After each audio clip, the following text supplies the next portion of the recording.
Welcome to Indiana Sports Beat Radio, presented by Andy Moore Honda of Bloomington. Looks over the middle, second guesses, fires, throws. Does he make the catch in the end zone? Yes! Touchdown! Oladipo to win it. Another one!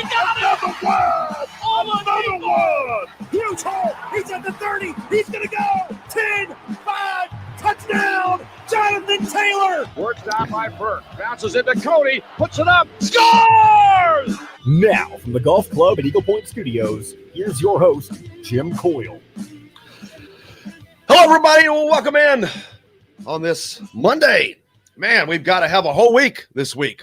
No short weeks here. I kind of like those 4-day weeks. I'm not going to lie to you. Nice. A lot nicer when you can focus on that.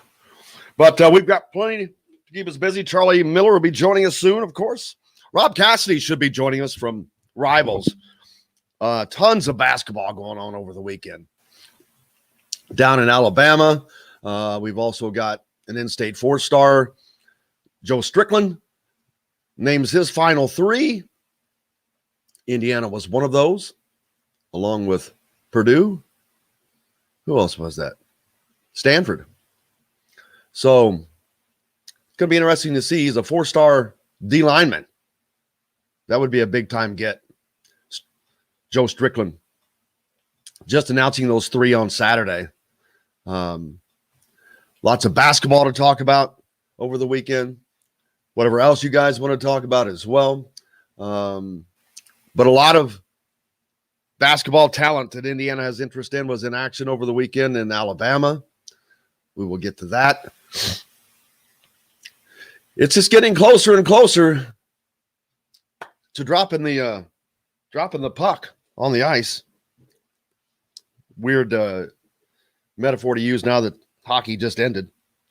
Looking forward to talking to haven't talked to Charlie for a little bit, but looking forward to talking to Rob Cassidy from Rivals about everything that went on in Alabama. A lot of people down there checking those guys out. A lot of talent there.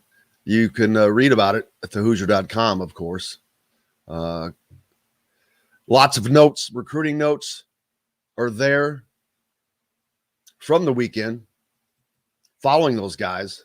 But man, it was just and it's going to remain a busy summer for these guys. Locally, shooting guard 2023 shooting guard Joey Hart went for 44 points on 9 threes at Grand Park. Hey, Charlie Miller, how you doing, brother? Yeah, he's having problems hearing us for some reason. Sounds like his connection might be bad. We'll get him out and back in again. But, yeah, 44 points, man. Whew, that's a lot. There's Charlie. How are you, man? How you doing, sir? Cannot complain. We're just talking about some weekend basketball in Alabama. Okay. Went on over there. Oh, just, the weekend, the normal weekend stuff. The guys out there on the tour. On the tour, waiting for Rob 44 Cassidy. points? Yeah, that was a Joey 2023 shooting guard Joey Hart, 44 on 9 3-pointers. Indiana's been in contact with him. Man, there's just some serious ballers in this state, man. Not that there aren't in other places, but It's hard to keep up with. There are so many kids in this state because it's just part of the DNA, man. It's just that's a good problem to have, right? I mean, that means that, for me, trickle down.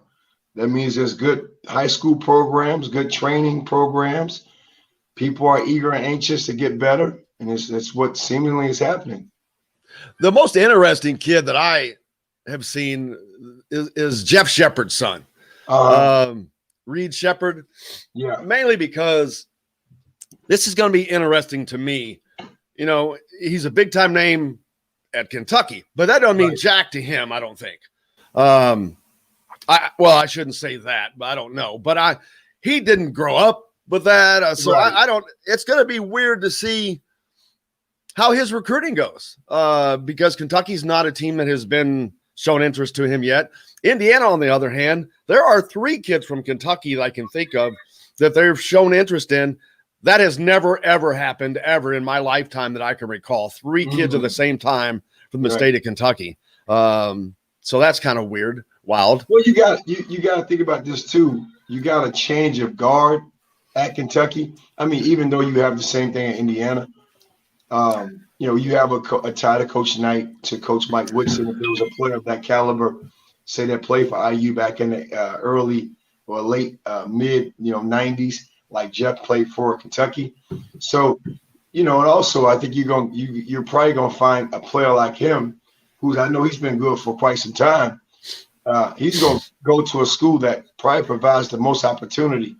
I don't think it's gonna be follow Dad's legacy, even though he left a good one behind at Kentucky. I don't know if it's gonna be that. I think he's gonna be his own person, make his own decision. We can point directly to the Blackmans, the Blackman family. James Blackman Sr., Jr., Indiana and Kentucky right there. Right. So it would be wild to see. But you see that. I mean, he's going to take the path that is best for him, and college basketball is not what it was when his dad played. That's what I'm it's saying. A whole different game. Yeah. I mean, to go to Kentucky, Matt, to say, Coach Pitino is recruiting you, I mean, that meant a lot. I'm not trying to say Coach Cal doesn't mean anything, but that's a whole nother world. Coach Cal is known more so for helping players become developed to play 1-2 year, then they go to the NBA or they go play professional basketball. I'm not saying that's wrong, but back in the day, I mean, he had Coach P kept a powerhouse. It was like Knight did. I mean, just thinking about all the players. Yeah, there was never a section of time that there wasn't great players. Right. And that's nearly impossible to do, much less to do on a regular basis. Yeah, exactly. So, be different today, maybe, but we'll see. Rob Cassidy is going to join us in the next segment. We'll talk about the weekend action that went on. What did you do? Is your teams out anywhere? No, we played this weekend, and we actually won a tournament yesterday. And I got something great to talk about. Yeah, appreciate it, man. No, we had a heck of a May. I think we went like 11-0 in May. And then I've been traveling. Obviously, I've been off the show. I just got back from Chicago. I was in Lake Forest area. I had a camp I just did at Lake Forest College. We played this weekend. It wasn't pretty, and I got something I want to talk about in regards to what I feel IU is going to have to learn to do. And I think fans too, they have to learn to watch probably some ugly wins. Because I don't know if right off the bat you're going to see beautiful basketball. I'm not also trying to create some type of controversy, but let's go to what we just seen over the last several years, and you're going to have a lot of mentality shake-up, break-up you got to get through. And if you want to watch something, what I watched this weekend is what I feel IU is going to go through because it was ugly. Every win we had was not pretty, but we figured it out when we needed to in segments. So I want to talk about that, to kind of growing pains. Mindset on that. Growing pains. I mean, it's like there's a comment from Tony talking about the job Coach Allen and staff are doing. Recruiting is outstanding. It's been talked about here, but I think it's just a question of when. If not, IU football gets its first 5-star recruit. There's no doubt about that. But that kind of falls in to what you're saying. Yeah. They've had Indiana football in itself has for decades had to go through this until they got the right guy, which did not seem like the right guy, but it is the right guy. And I'm talking about Tom Allen, of course. And let's face it, too. Yeah, I mean, it is what it is, man. Man, I don't care how much someone says they're an expert. Man, you're relying on a lot of other people to help you, and it just so happened to be where it's working out. And I'm not taking anything away from IU football. Soccer figured it out 30 years ago. They figured out a formula. And formulas take time because you have a lot of moving pieces, a lot of parts, and recruiting is led more so by players because players want to play in traditional programs that win because they're thinking either it's Major League Soccer, Major League Baseball, NFL. It's some type of pathway. If I win, scouts can see me as a winner. I'm going to win a traditional team. It takes time. And I feel that's what we're going to have to do on this basketball side. It's going to take some time. And the difference between the football and the basketball side, as Tim points out, that he'd rather have a 3-star with a chip on his shoulder, especially in football, I think, or I guess in anything. But in basketball, they're not going to have to start with, and not that stars mean a lot, but lower rated talent. They're bringing in the higher rated talent. But it's still, in what you're saying is there are going to be learning pains, growing pains, pains, because you've got guys fighting for minutes. You've got a new offense, a new defense, new faces, everything is new. Your coaching staff is new. So when you have that much new, there's no way you don't have growing pains. It's a lot of newness. And then again, even with the guys that are transferred in, that's new. I mean, so again, and I'm not painting a picture that we're going to struggle. It's just that it's great that we get to go to Bahamas and get to play to actually get, what they've been doing over the last 6-8 weeks within a couple of probably about 4 or 5 weeks they'll be in Bahamas. This is August 16th, 15th or something like that around that time frame. 10th, yeah. So they'll be really good. So they can see what they're working with and then start to hone in. And that's why you have an experienced staff, because now tight spaces accelerate learning curves. That's what's going to happen. You got a great staff that can zero in on some things, and they're going to have to make some great decisions, not necessarily tough ones, but great, and to put the players in a great position to win every game if they can. We're going to talk to Rob Cassidy when we come back about what happened this weekend in Alabama. Let's see, the NBA still going on. Giannis Antetokounmpo, man, he's trying. Yeah, but Milwaukee just doesn't seem to have it right now. Nah. They just can't. The Suns, man. Who did you imagine the Suns winning this when the playoffs started? Not now, but when the playoffs started. No. But again, iron struck. They were hot, and the way they play fits. And you have a point guard and Chris Paul who understands how to play quarterback, get the ball to the right people, put them in position. You got a scorer like Devin Booker. He's a scorer, right? You want to give him the ball, operate 8 seconds down shot clock. Chris Paul's going to command the offense. How important do you think this is? Throw the ball to the rim, right? I mean, you got Crowder. You got, just blue-collar guys. You got the right pieces. You got Mikal Bridges, right? Playing well. You got the right pieces in place. You got a great rotation. And people forget Monty Williams was a perennial player at Notre Dame. Yep. He was a great player. Actually one of the players I used to watch and idolize. So it's great. And I don't know if you know his story, man. He had his wife and daughter got killed in a car accident years ago. Yeah, man. And Chris, I believe that's when he was with the Hornets as an assistant. And so it's fitting, that him and Chris Paul are back together again, man. So they've been together for quite some time. We'll talk about this later, but how important is this to Chris Paul to win this championship? Man. This is I guarantee it. We'll talk about this more. We got Rob Cassidy coming up next, so we got to take a break. We're back with more right after this. Awesome. We'll be right back to the Golf Club at Eagle Point Studios for more Indiana Sports Beat Radio with Jim Coyle, presented by Andy Moore Honda of Bloomington. Hey, Hoosier fans, whether you're I think that was my dentist calling me. Did you ever go down, or are you making an appointment? No, I've got an appointment for tomorrow.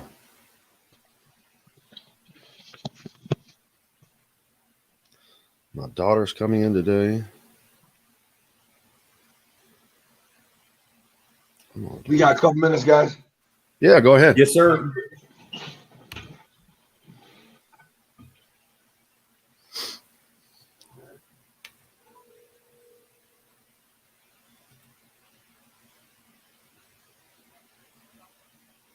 Whose office? Oh, yes, it's Jim Coyle. I'm on the air right now, but I've got like 60 seconds.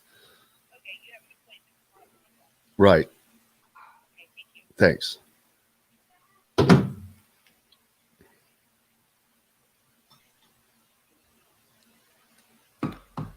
Okay.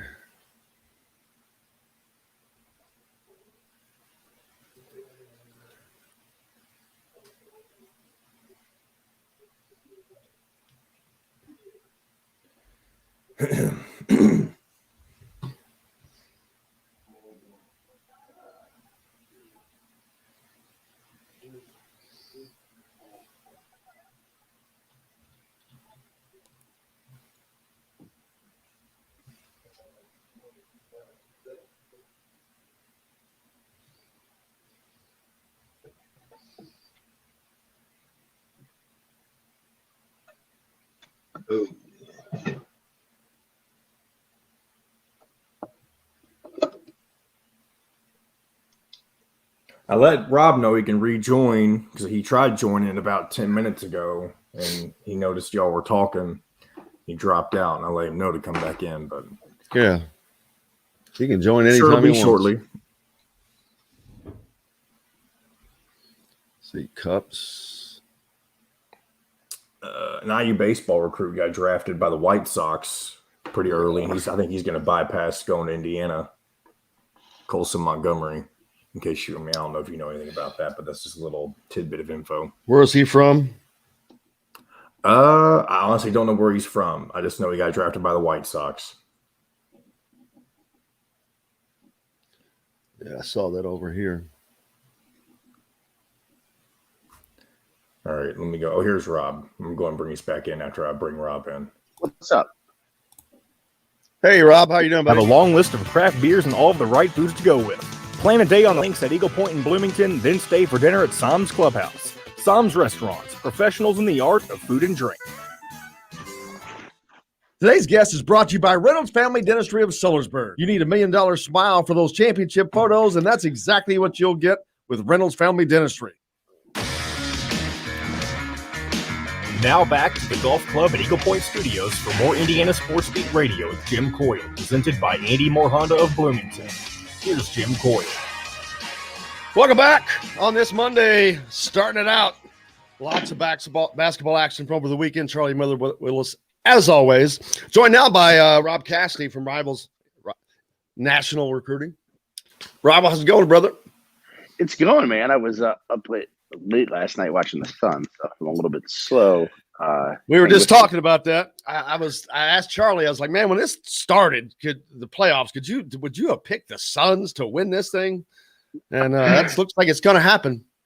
No, I mean, they were playing great at the end of last year, in the middle of the bubble or whatever. And, I don't know, I think I would have picked them, but I'm not completely shocked.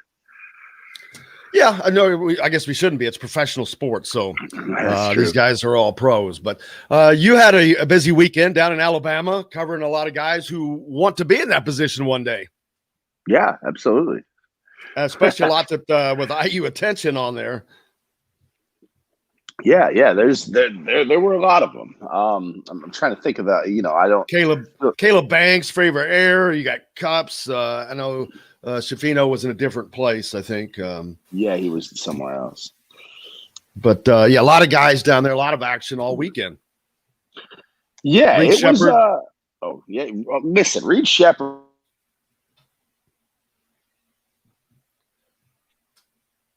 is the one. Like, if we're really talking impressive player, I don't know if IU can get him. Who knows? They definitely got a fighting chance. Kentucky's involved now, but that kid, I think I walked away as impressed by him as I did any player in the event. Yeah, I've watched some video on him. He's just a good, smart player. Good spot up shooter. He can drive if he needs to. But he's just a good, solid player. Yeah, and he creates for himself too. I think he has that reputation as a spot up shooter and a facilitator. But watching him this weekend, what I didn't know about him was the way that he can create for himself, and he can. If he needs to take over a game and score 13 straight points, it seems like he can do it now. He's developing that jump shot. He's kind of stretching the floor a little bit. He's got a pretty good mid-range game.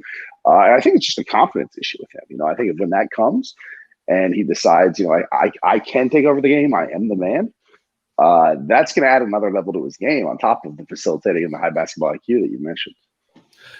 Cups, another kid that was in action down there, I believe. Yeah, I saw him. He, I don't think he had his best game when I was watching. When a kid like that isn't shooting the ball very well, it kind of limits him, right? So his whole game is, being able to shoot the ball from the outside. When that's not happening, he doesn't really have the length to impact the game in other ways. And that's kind of what I saw from him this week. I think I was just at courtside at a bad time for him because everybody loves him. I think I may have saw his worst game. Kayla Banks, I know that he's getting a lot of attention from Indiana. He seemed to play pretty well down there.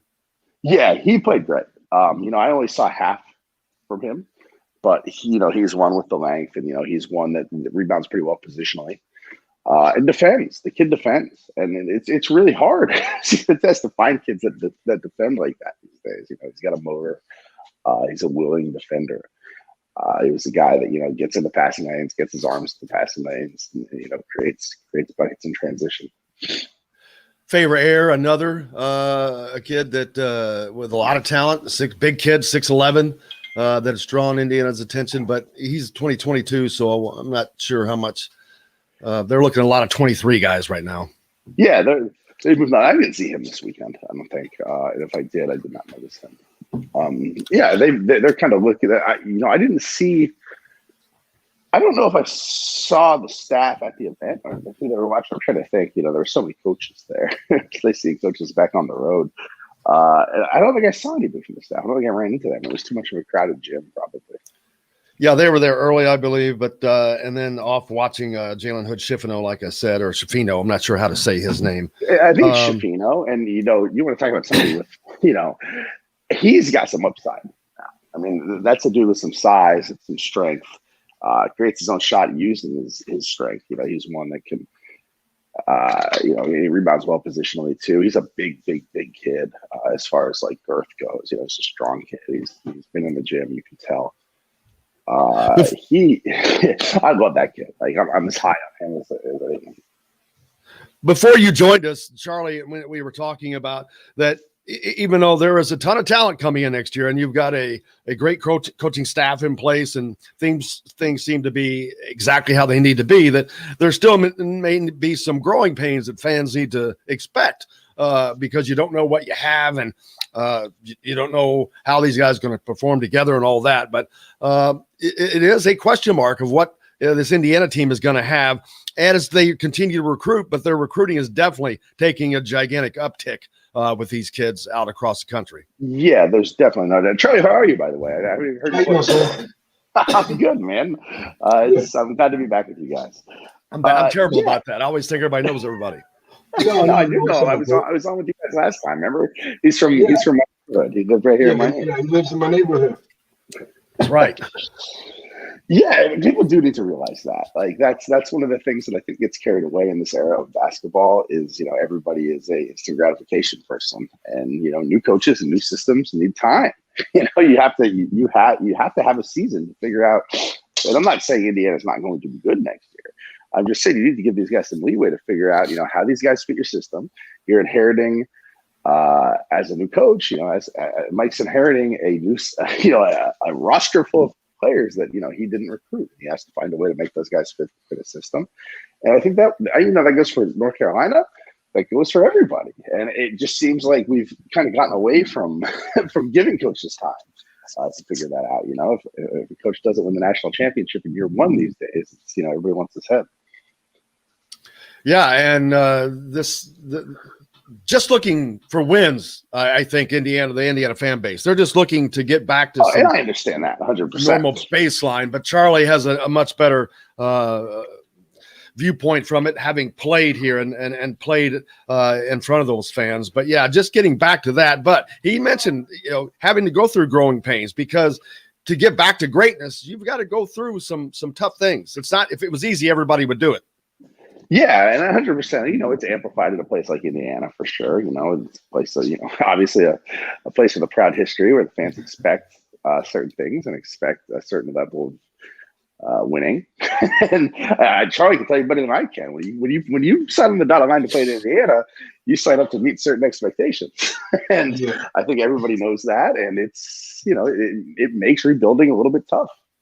I think that, Charlie, that's a big point right there. Well, yeah. And if you go here, I mean, just think about this, right? So I won over 80 games in 4 years, right? I probably lost 10, 40 games max, 80 and 40. But if you think about that, that's pretty good. Yeah. But according to standards, you're right. I mean, it's like the expectations. So, and that's kind of where I'm at, Rob, in the sense with Indiana. I kind of talked about my weekend with players locally in Dallas. We won some ugly games. And I think that's what's going to probably happen with IU, given the fact that, like you said, it's a whole nother mentality, roster, system, and it may be some ugly wins, but that'll be a progression, because those are wins that you didn't get last year. Yeah, I don't think anybody's going to besmirch an ugly win at this point in Indiana. Well, they won as wins, but at the same time, like you said, you played under the microscope. They expect, in year 2 and year 3, they expect to be winning at a very high level, and they should. It's a proud program, but it's like playing baseball in New York, right? It's different playing at, Kansas State or whatever, where, you can make the NCAA tournament and win the first round and lose in the second round, and everybody's happy, and then you can make a great career out of that. At Indiana, that's a failure at the end of the day, Right. Have you seen the difference in recruiting wise with Indiana out on the national scene? I know that it used to be what it was, and then there was a great change, but now I think that it is quickly getting back to the kids recognizing, not only they recognize the name, that never went away, but you've got a guy in Mike Woodson who has all the experience he has. So he has a lot of credentials behind him. So that brings it back pretty quick. And I think that the kids still see Indiana as one of those blue blood schools, they should, because it is. But that is important in recruiting, especially today when kids their attention is not as I'm not sure you can get their attention as much as you normally could. And you may not have them as long as you normally would have had them. Yeah, well, that's the thing. If you're recruiting guys that you don't have them very long, then you're doing a pretty damn good job, I think. It's definitely, listen, we talked about this last time I was on. Woodson has a little bit of the Juwan Howard, Penny Hardaway effect, where these kids want a coach that has been where they're trying to go. So when they look at Mike, he's been in the NBA. He knows what it takes to make it in the NBA. He's coached in the NBA, and that's appealing. That's even the kids that don't have a chance at going to the NBA, that's where they want to be. And if a coach has been there, like Penny, like Mike, like Juwan, it helps. You can sell that. That's a big, big selling point. Is I know what it takes to get you to the next level because I've been there. And there are a lot of coaches in the country that can't really say that. We also saw, though, that it's going to take a little bit of time. Like Charlie just said, Jalen Washington committed to North Carolina, the kid from Gary. Yeah. So, but I think that the staff didn't have maybe as much time to work on that. Maybe it wouldn't have mattered anyway. But there's one that got away. Yeah, it's going to take some time. I mean, you have to prove it, right? Like, Indiana, you can bring Mike Woodson and you can go head to head with guys and you can sell that NBA pedigree and you can sell the Indiana program. But at the end of the day, if you're going to start beating North Carolina in recruiting battles and the Dukes and the Kentuckys of the world, you can do that, but you have to prove it on the floor first, right? Because these kids, first and foremost, they want to go to the NBA, B, they want to win.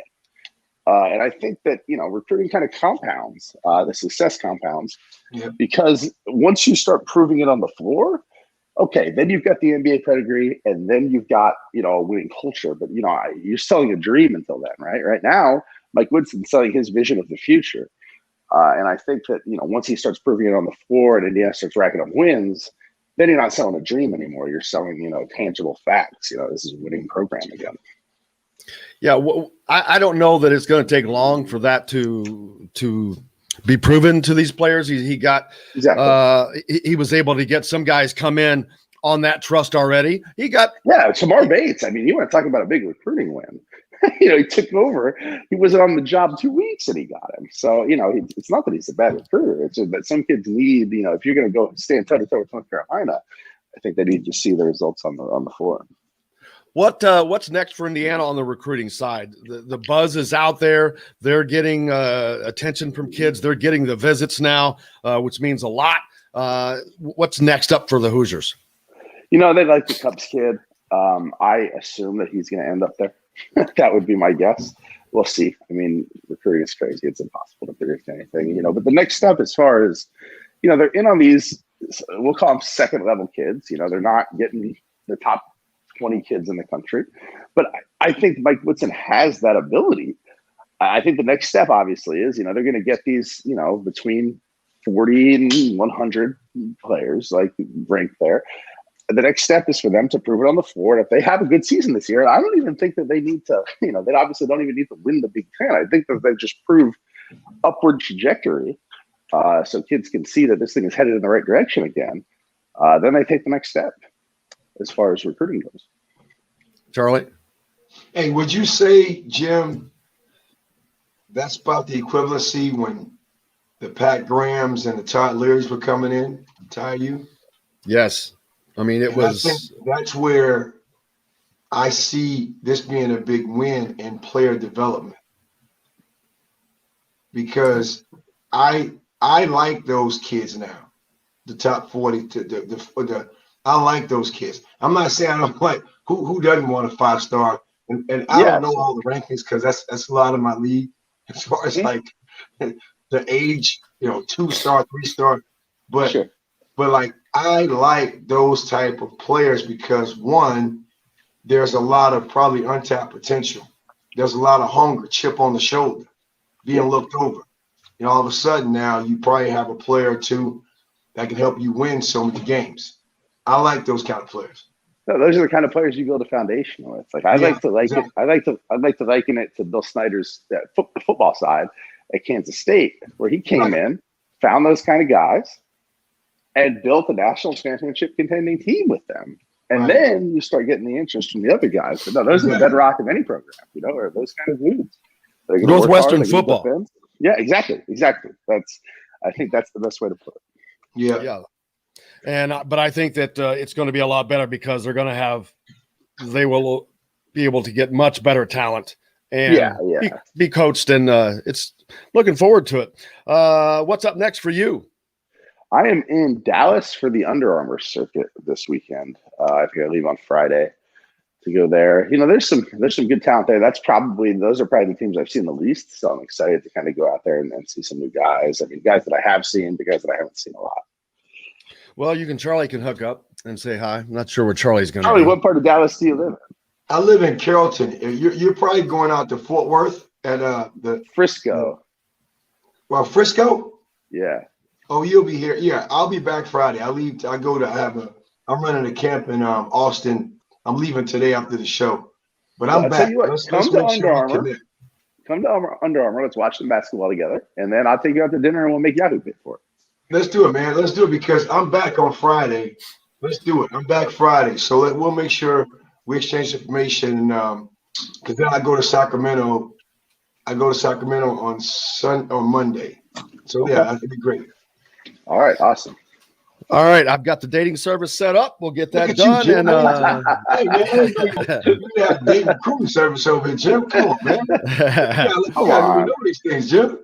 Got it all, man. We have to offer it all.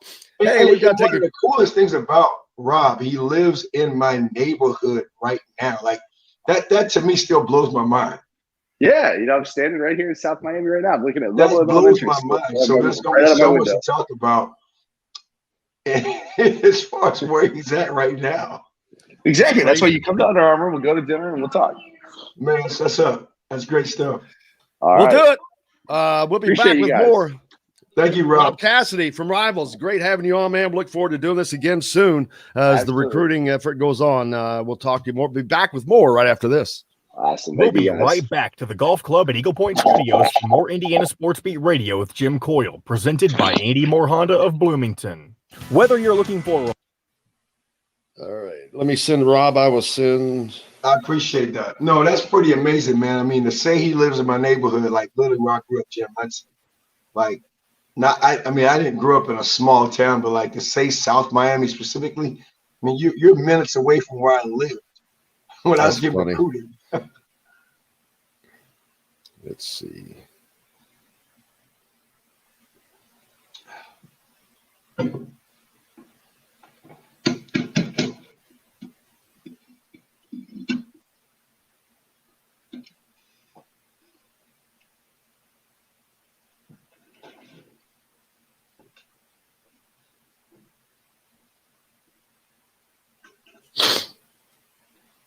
All right, I'm sending him yours, and I'll send yours his. That was to Rob.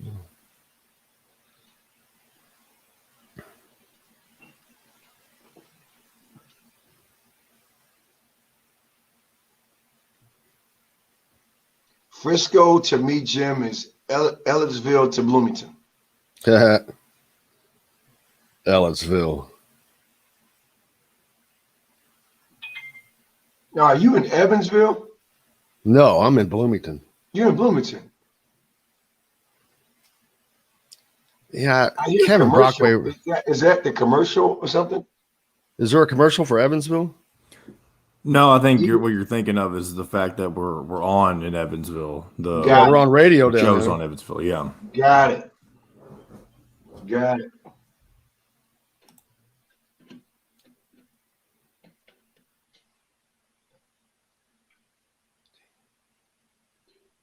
Wait, did you say Evans or Ellettsville? Because someone No, just no, said Ellettsville. No, Evansville. The Okay, commercial. wait. That's When what I I'm thought. saying- Okay, yeah. Yeah, Yeah, where that's I what I thought, live. but I just saw one of the comments say Ellettsville, and I was getting confused. So Got it. Yeah, one of the where I live to where Rob's going to be is the equivalency of Bloomington to Ellettsville. okay, The gotcha. distance. Like I mean, that's Frisco's my neighboring city. Okay. The only time I've been down that way was when I was in college to do Conference USA basketball tournament. And you came to Frisco? Yep, in Frisco. Yeah, so that was like a couple years ago, several. 2-3 years ago. Yep. Yeah. Okay. So Dusty May was still coaching With at FAU. FAU, and I would go to the game. I remember going to the game and they stopped the game midway because of COVID. Oh, I wasn't there for that. But hold on, we're coming back. We only got a few seconds. Okay. This segment is brought to you by Andy Moore Honda of Bloomington. Now back to the Golf Club at Eagle Point Studios for more Indiana Sports Beat Radio with Jim Coyle, presented by Andy Moore Honda of Bloomington. Here's Jim Coyle. Welcome back on this Monday. Getting her kicked off right. Charlie Miller's with me as always. Can't have a better day than that. Just finished up with Rob Cassidy from Rivals, talking about some of the weekend action that went on, but there's a tons more you can find at thehoosier.com as tons of notes in there from the weekend of what's going on with that. You probably didn't get to check out much of anything else that was going on over the weekend, Charlie, sports-wise, being busy, I guess. No. I hit the ground running. I like I said, I was in Lake Forest, Illinois area, and I left last Monday, 4th of July. Got back on Friday about 7:30 p.m. Spent time with family.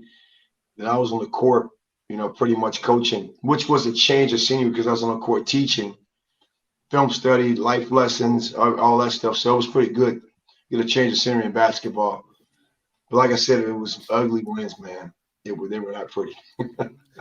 But ugly is pretty sometimes because it takes grit, battle, and tenacity, Well, and yeah, not giving up. you see growth in that regard, and you made the right place at the right time, right? And again, time happened to be on your side. But iron unkind, no free throws, no layups. I had, noticing we had one young lady who hit literally probably 35 three. I'm not joking. She probably hit 33s in so many games. I mean, like, she was on fire. But like, the recognition of getting the hottest player of the basketball was just not there. I don't know who knows why, what. But anyway, it all worked out. Go ahead. It all worked out. Well, that's what you want, because if you lose, that sure does leave the stinging feeling. That's a loss. But you can teach and talk about, but you get pissed off underneath to the human condition. I could talk all this great crap all day, but you can, man. It is what it is. But like, now on the other side of it, the life lessons kind of stick, and the life lesson for me is you can't let the pressure of player development ruin the pleasure of player development. You're playing this game for freaking fun. You got to learn how to enjoy it. You got to learn how to seize that moment. You got to learn how to get over yourself quickly after making mistakes. And that's just one of the things I feel we're going to have to do big time in IU.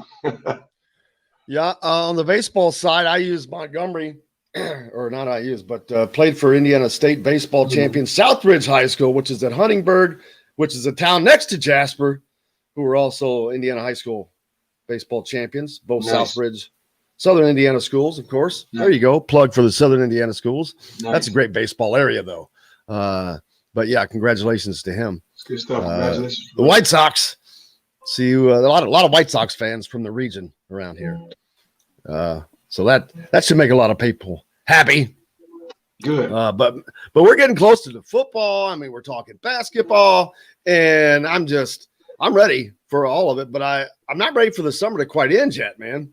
It's still just I still wanted to enjoy it, but I think we're wanting to get past COVID so much. I'm like, hey, let's slow down. Let's don't get too fast. Well, right. I'm like, yeah, man. I mean, listen, August 11th is the first day of school for my kids. I'm sitting there like, my son will be a kindergarten. Like, I mean, he's on his way to school, and my daughter's going to college. Wow. Oh. Wow. Yeah, leaving. It's flying by. It's crazy. It's life, but it doesn't stop. That big wheel just doesn't stop turning, man. Yeah. But as the summer goes on, we got to keep going with it, and that's right. People's lives have to keep going as we move forward. That's why these decisions these kids are making are so important and impactful for them, for their future. Well, whoever said it, some people say Lou Holtz, but I think this is the idea going into college. It's just not just a 4-year decision. It's a 40-year decision, right? It's affecting everything you're going to do, the person you probably get married to, the networking, the jobs you end up taking, the place you end up living, and I don't know if, not saying you got to look that long term, but players need to understand where you're going. That's going to be your life for the next 4 years, right? That's going to be your life, the way of living. Or 5. I just left, again, Lake Forest College. A young lady grew up in this area that I live in right now, and she's a junior in that Chicagoland area. And hey, you come back home for the summer? No, I'm staying up here. I got a job. I do tours. It's a Division III school, right? I got a job doing tours, getting ready for the season. That's her life now, right? She's no longer, someone from Dallas. So that's what people gotta understand. You make that decision to go to whatever city, that becomes your life. Yeah, and those paths, man. Yeah. They're always changing. The tributaries always changing. Yeah. Opportunities come along, and you never know which those are going to be. And it makes it fun. UFC, man, did you happen to see the UFC over the weekend? Conor McGregor. I didn't, but I saw Conor McGregor got knocked out. Well, delirious. He got knocked out because he broke his leg. I think he may have fractured it on one of the kicks, and then it broke. You could see as he landed on it, but That's the first time I've ever seen an interview like that when the guys are going at each other, one sitting on his butt, being interviewed. That was hilarious. He had to stay down because his leg was broken, but when I watch him, I think he's a great marketer. Oh, absolutely, man. It's like he reminds me of Muhammad Ali. It's almost like him and Floyd Mayweather got together and said, man, Conor, I'm gonna teach you how to market. You're gonna lose. I'm gonna teach you how to market. You're gonna make your money. Now that's what you gotta do. Right. And so now he's sponsoring liquor brands and all kind of stuff. I say, man, that's cool. You can fight and do that. Almost like that Jake Paul, like it's cool. You have that much influence, which I have. So I'm gonna tie that into also this name likeness too. It's cool. You have that much influence that you can actually navigate your way to fight against a world champion boxer. Like, that's amazing to say influence impacted a decision to get something to say an amateur who would never have an opportunity to have an exhibition fight. Not for that kind of money. Yeah, crazy. That's kind of what I want to talk about too, that name likeness. I know you all been talking about it for the last several weeks, but like it's the power, but it's the edges, power of communication. Right? The edges are going to start. We're going after influencers. Who are influencers? Who has followers? We can help you market that. That's amazing. It's all how everything has changed. But yeah, I'm glad I didn't. That was a rough way to end that. RBO Sprint watched a little of the golf from Lake Tahoe.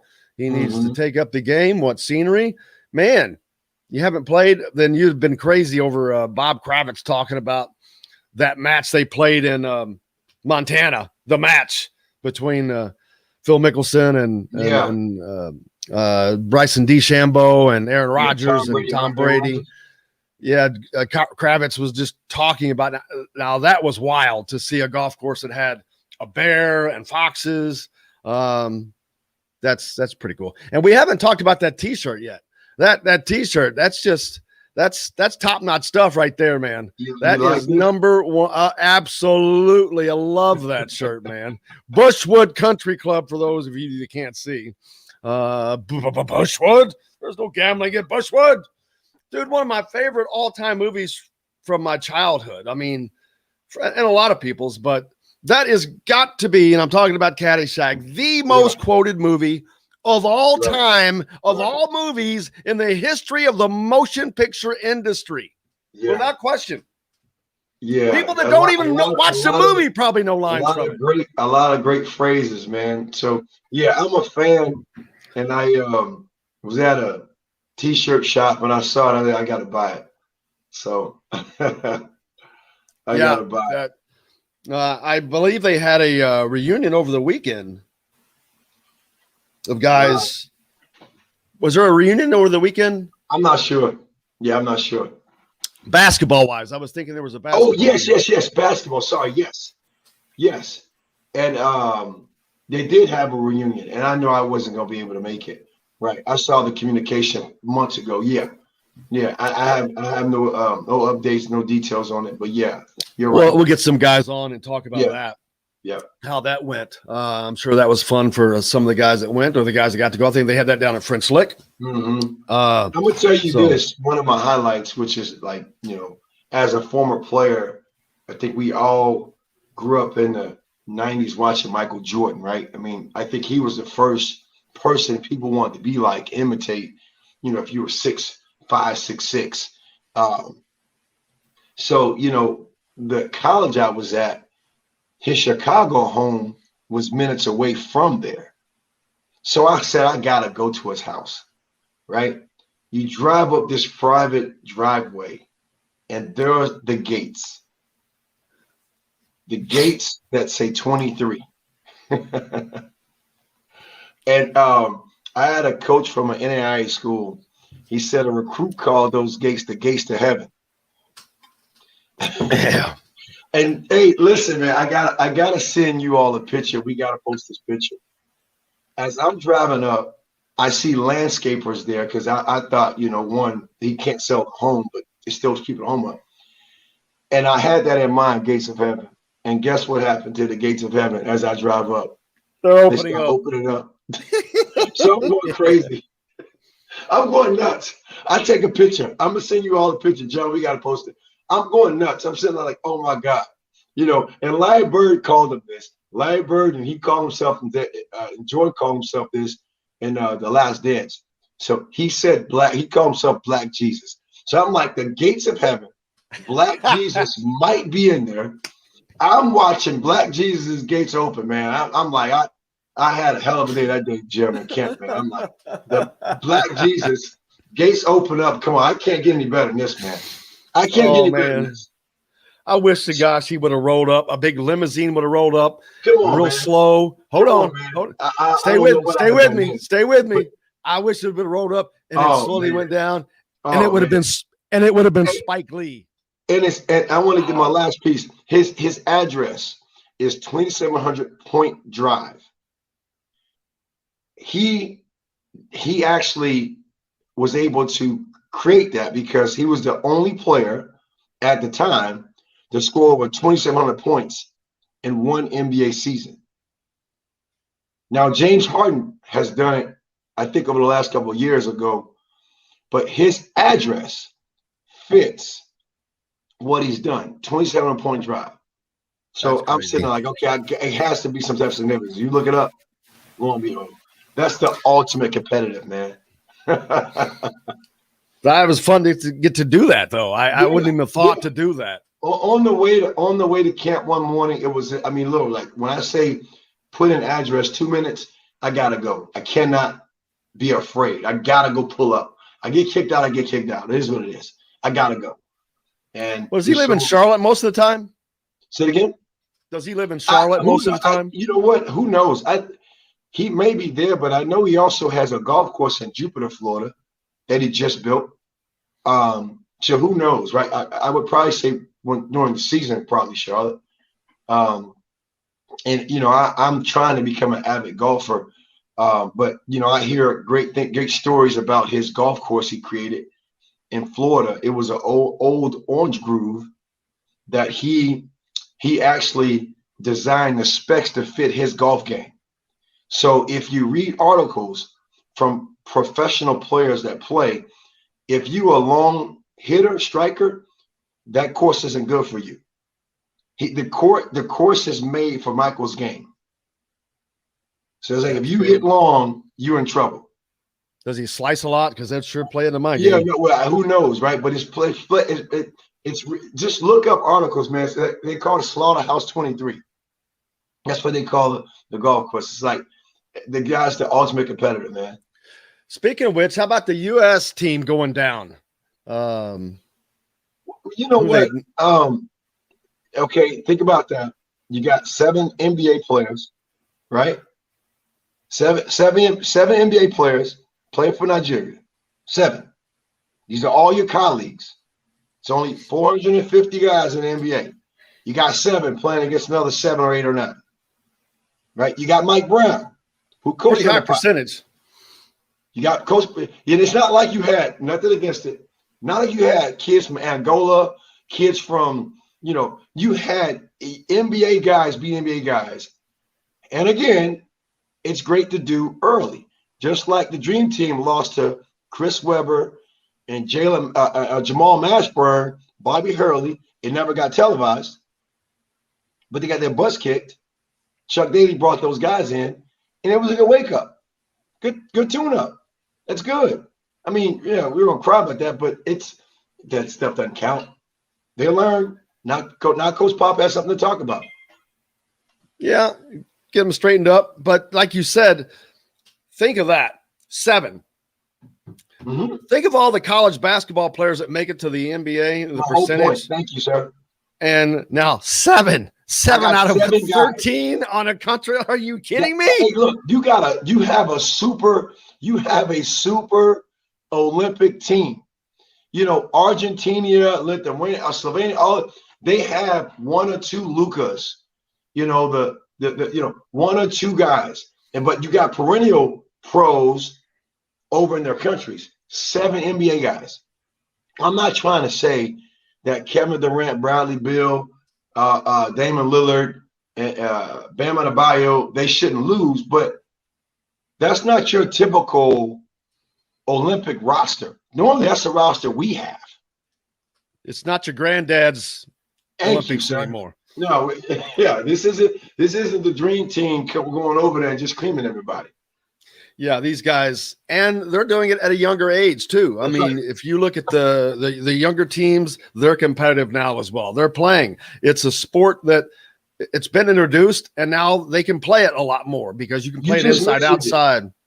And again, you know, for me, the history, Jim, is when Dream Team went over there. A lot of those coaches, the Tex winners, they were starting to get contracted by those countries. Can you teach us how to coach and teach your systems?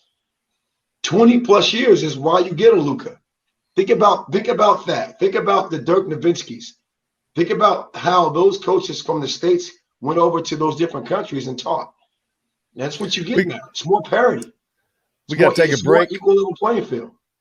Absolutely. Jim Reamer will join us, so we'll talk some more recruiting information. We're back with more after this. We'll be right back to the Golf Club at Eagle Point Studios for more Indiana Sports Beat Radio with Jim Coyle, presented by Andy Moore Honda of Bloomington. Hey, Hoosier fans, whether you're I want to send you that picture. Whether we put I can't wait to see it. Not, it's irrelevant, but I want to send you. And Charlie, you can, if you want me to pull it up, send it to my phone. I don't know if you have my phone number, but I can give it to you real quick.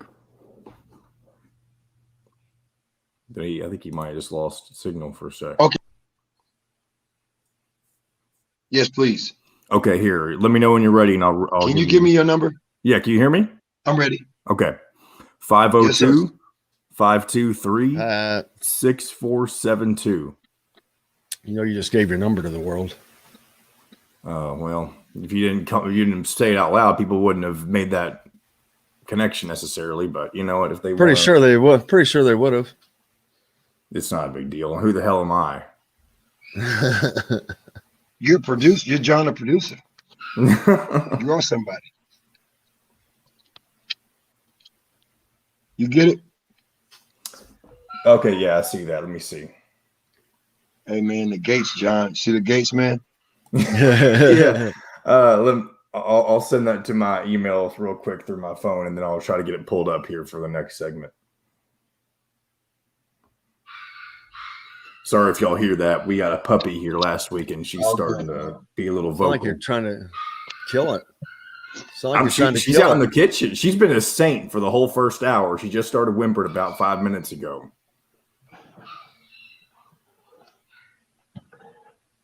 John, you got dogs. I got kids, and they run around here sound the same way sometimes. I may, once we get this segment started and Jim Reamer joins, I may go and try to take her out. She may have to use the bathroom. So, but I'll see if I do that, Jim, I'll send you a text to let you know I'm stepping away.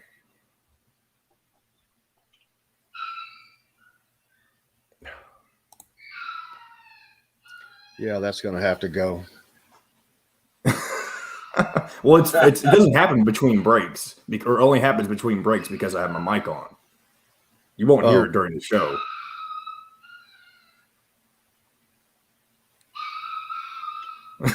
It sounds like a car squealing its tires.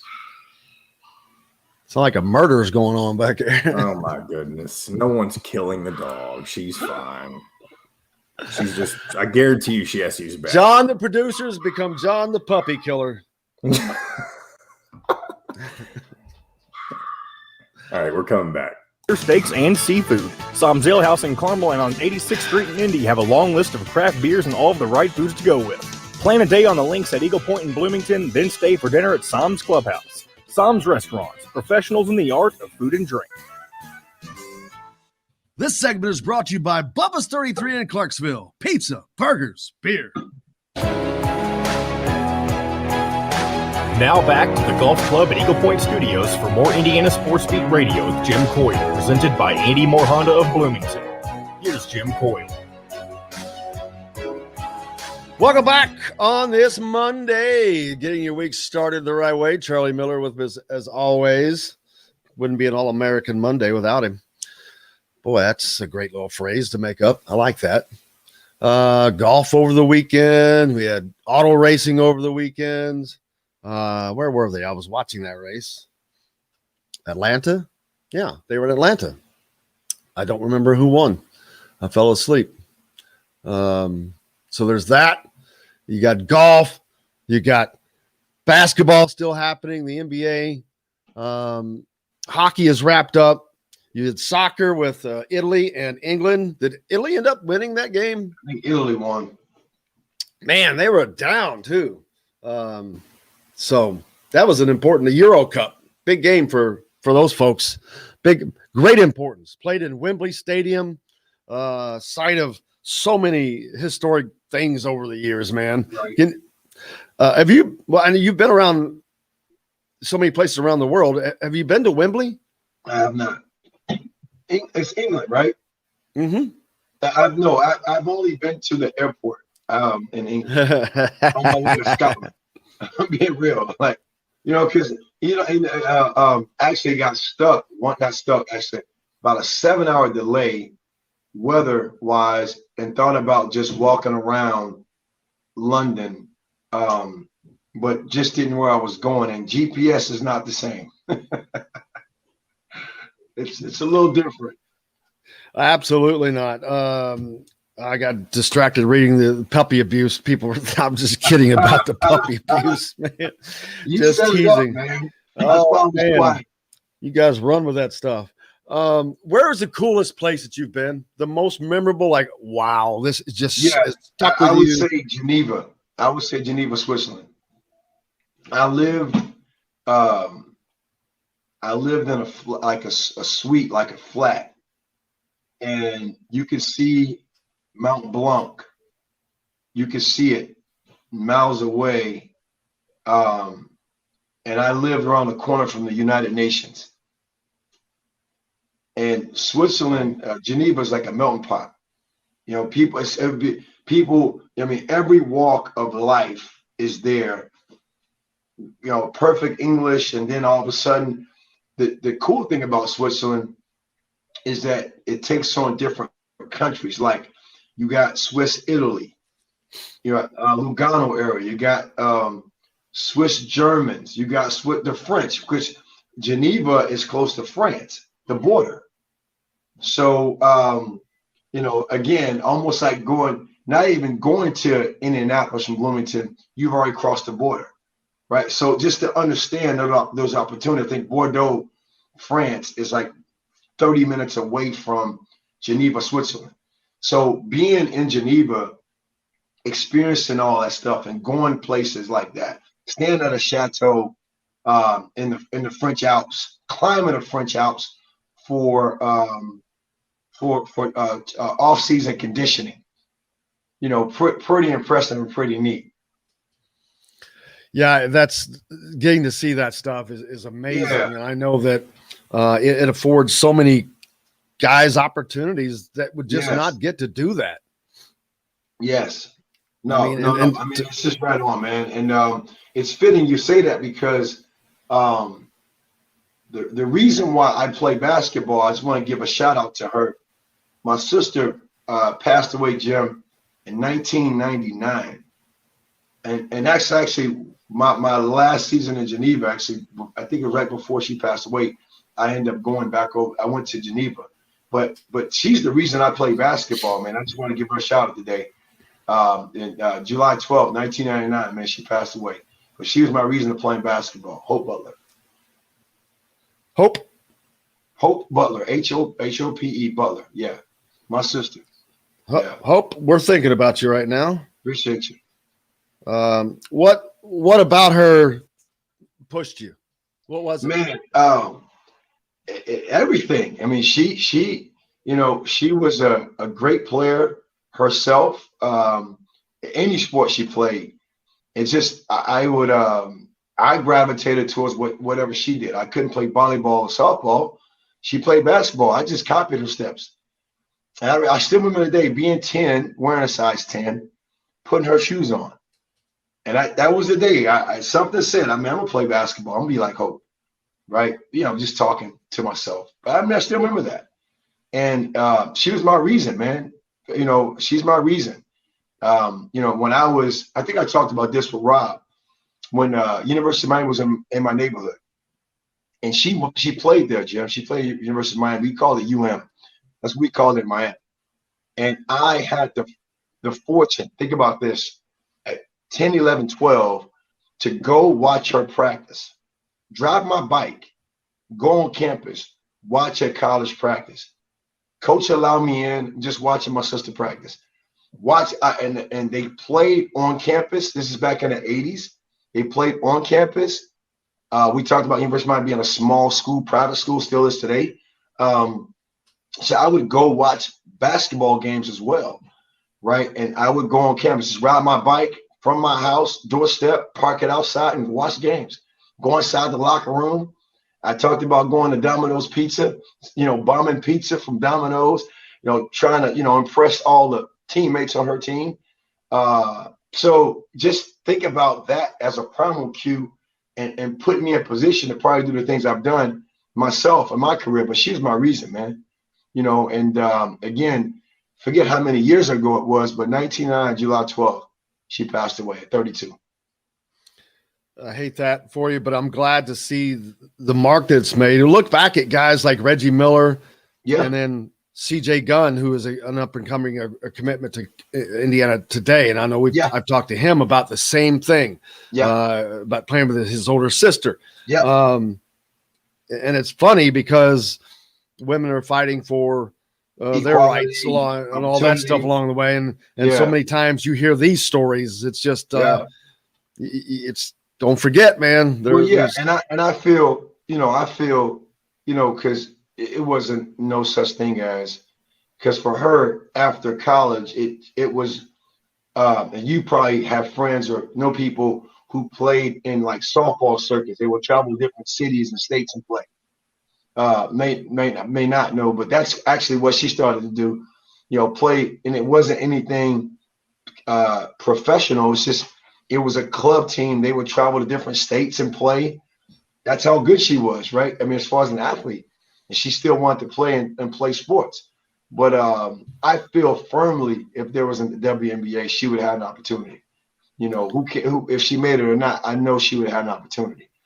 But my niece, Toshiba Butler, her daughter played at a Division II school, and they were top 5 all 4 years for her. She scored over 1,500 points in college. Now she's actually a player development coach like me, and she gets a chance to travel the country a little bit in coaching like me. So it's pretty good to see and pretty cool to see my niece following her mom's footsteps.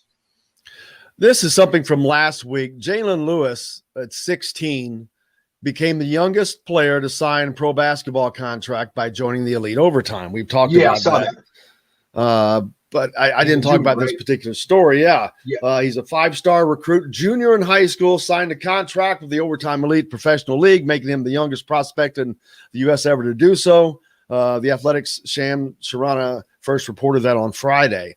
The contract is reportedly a multi-year deal worth more than $1 million. The 16-year-old is a 6'8", 215-pound center for Bishop O'Dowd High School in Oakland. He's ranked 12th overall in the class of 23 by Rivals, the composite for 247, and 6th overall by Rivals 150. ESPN's got him at number 2. But can you imagine that at 16? Signing a over $1 million contract. He was born in 2005. I may be off, but wouldn't that be the equivalency of the White Sox signing a junior in high school, and then that kid has an opportunity to make a choice? So much. Exactly. People have ignored that for so long. I'm not a traditionally, I don't care because that's not my realm, but I would say that to me is the equivalency. It's amazing that it's happening. It is, but they couldn't play in college. Right. Well, right. I mean, you negate that opportunity. So yeah, you're putting all your eggs in one basket. Yeah. which these guys are doing that as well. So Yeah. Jim Reamer's joining us. We're going to take a break. But Jim, yeah, we're talking about, this is from last week, actually, when Jalen Lewis signed this, but I hadn't really talked about it, but saving it for you guys. But I just don't see this thing making it. I think there's too much competition now. There's too much going on with name, image, likeness. There's just too much. That's why I don't think it'll make it, not because of other reasons, but I think that there's just too many other opportunities. And I don't see that it having the staying power. I'm gonna state my comments after I hear the professional Jim Reamer talk. I'm gonna let Jim. I mean, I definitely have some opinions on I'm it. not gonna steal his points, but I got some things I'm gonna say on this. But I want to hear Jim first. You and I like your perspective too. The one thing before Jim goes to break, real quick, when the White Sox draft a kid like that, did they draft a junior? They're not allowed to sign a juniors, are they? Have baseball rules changed? Yeah, not junior in high school. I don't think. Okay, there you go. Well, I think they can draft him. I think senior, right? They could draft a senior, right? But my point there before Jim goes to break is when the White Sox do that, when any team does that. I mean, obviously, Colson Montgomery just got drafted by the White Sox. They are developing specifically for themselves. Exactly. And For the major, they have a vested interest right. in him for the good of the franchise. That's and that's you could kind of tell by my tone of voice that's where I have some questions on this stuff. Right. So yeah, high school players, if they have graduated from high school and have not yet attended college or junior college. yeah, I was going to say when you said junior in high school, I thought had the rules. I mean, I don't typically get too deep into baseball until I stress it a little bit. I know. Yeah. Baseball, you can't do anything till your senior year. You can get drafted, but that's again for the greater good of the major league team, right? Or the farming system, right? Yeah. Now back in the day, well, yeah, because baseball is the one sport where the farm system has been, in a lot of cases, predated the major league system. So you're looking at a system that existed before there was a system, basically, for lack of a better phrase. But you also have, back before they had entry systems like drafts and things like that, you had I mean, obviously baseball teams did make, that their job, their scouts were to go out and find guys like that. That's where that's where that name came from, basically. Didn't you see Moneyball? They had all those old men out there finding scouts. Billy, let's let us do our job, Billy. Well, it was more like a baseball before there was a draft and before there was, it was more like what you saw at the beginning of a league of their own. The woman, about the women's baseball, where they're just out trying to find people. And I know. And of course, before the NBA had their draft, they had regional signings and things like that. You lived in a certain part of the country, you played for the. If you lived in the Midwest, you played for you lived in the East, you played for the Celtics, or, it was just a very different systems than what they have now. So we got to take a quick break. We'll be back to talk basketball and all kinds of whatever else you have after this. We'll be right back to the Golf Club at Eagle Point Studios for more Indiana Sports Beat Radio with Jim Coyle, presented by Andy Moore Honda of Bloomington. Whether you're looking for Moneyball. I can't think of they're all those old men. Did you remember that? You ever see that? Oh, Moneyball? it's a great movie. When all those old scouts, they're all 100 years old, sitting around the table. What? Who's Fabio? Oh man, that was funny. I've definitely got some thoughts on the overtime league. So I don't think it makes it. I mean, like right now, how many kids do they have? They still only have like 8 kids, right? You can't even form a team. The money from that's just my thing. Well, how you gonna? Are you banking on advertisements? Like how? What are you selling to these kids to guarantee that they're going to get that income? I mean, that's basically where that tends to be. I think my launch point is what's the end game. Right. That's where I start. What's your intention? Right. And there's even if they're well intentioned, could just be what Jim says. You know, that would. But when it fails, then what? If it should it fail, what happens? Right. You know, the NCAA going to give a one-time, you know, like a one-time amnesty, almost like the NBA with contracts, where you. I don't. Yeah, because if you're a junior, which one kid is, and it folds after a year, he's going to have to wait a year to do anything unless he goes overseas. Yeah. Which you hope that his game, and you hope that the people that's advising him, because you can almost imagine this is an advisory board type decision that his game is strong enough for that opportunity. And then it would be like what happened with Baisley. But in Baisley's case, he did it on his own. I mean, I don't know what his academic situation was like, but that was the kid that decided to sit out entirely, didn't play anywhere.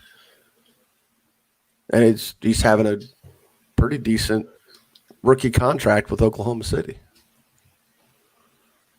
Come back. They're Bloomington's #1 Honda dealer for a reason. For deals like this, how about a new 2020 Honda Civic LX front-wheel drive lease for just $180 a month, or a new 2021 Honda Accord LX front-wheel drive lease for just $270 a month. Andy Moore Honda Bloomington, Bloomington's #1 Honda dealer. Come see us at the all-new Andy Moore Honda, now in Bloomington. This segment is brought to you by Remax Advanced Realty, Indie Home Pros team by Cheryl Sizemore. Now back to the Golf Club at Eagle Point Studios for more Indiana Sports Beat Radio with Jim Coyle, presented by Andy Moore Honda of Bloomington. Here's Jim Coyle. Welcome back on this Monday. Jim Reamer and Charlie Miller with us.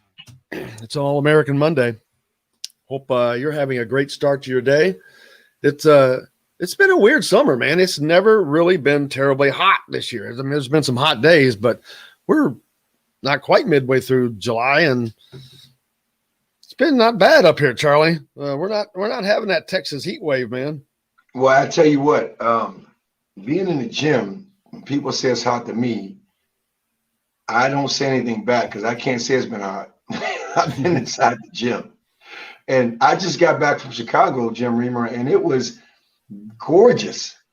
Yeah. 60s, 66 at night, wake up 65, 68. Not getting the hurricane. Push up from the hurricane right there. Elsa, I think it was her name, whatever it was, and that Florida area, yeah, man. So it rained every day in Atlanta this week or last week. Oh, got it. We were there Wednesday until yesterday afternoon, and it would rain in spurts, which is that happens when you get some hurricane effect, right weather. But it was, and then it happened on the way home too. We came up through Knoxville and Lexington, and we hit a couple of really bad stretches. And I don't know if that was still part of Elsa, but right. And I'm not in that area enough to know if that's how they get their weather. So it seemed consistent. I know we mentioned it before, Colson Montgomery, but man, number 22, that's a pretty good spot right there, baby. As a pitcher, he's going to get paid. Yeah. It's people in that area have obviously touted his baseball from the beginning as much as his basketball. So it was going to be a question of, would he choose what he loved over, not that he doesn't like baseball. I mean, I've coached a kid who turned down scholarship offer to Louisville as a quarterback because he was drafted by the Phillies, but basketball was his favorite sport. And he did not have a good experience in the minor league system for Philadelphia. And it mostly because his heart wasn't into it. Now, I'm not trying to even suggest that's the case with Colson, but sometimes kids will get pushed in a direction for obviously pretty intelligent reasons, but if their heart's not in it, then it can, not kind of play out the way they want it to. So hopefully that's what he wants to do. But people seem to in that area seem to think he does love playing baseball. So have we talked about him before basketball wise? We've touched on him, I think, when we got into the tournament and they were advancing. Yes. Okay, that's where I knew that name from. Yeah, I think we talked about that. Yeah, okay. They play a relatively difficult schedule for that part of the state, and I don't know that their head coach last year, Mark Warr, is a friend. He's a basketball friend. He's not somebody that I see a lot socially, but I don't know how much talent they had outside of him.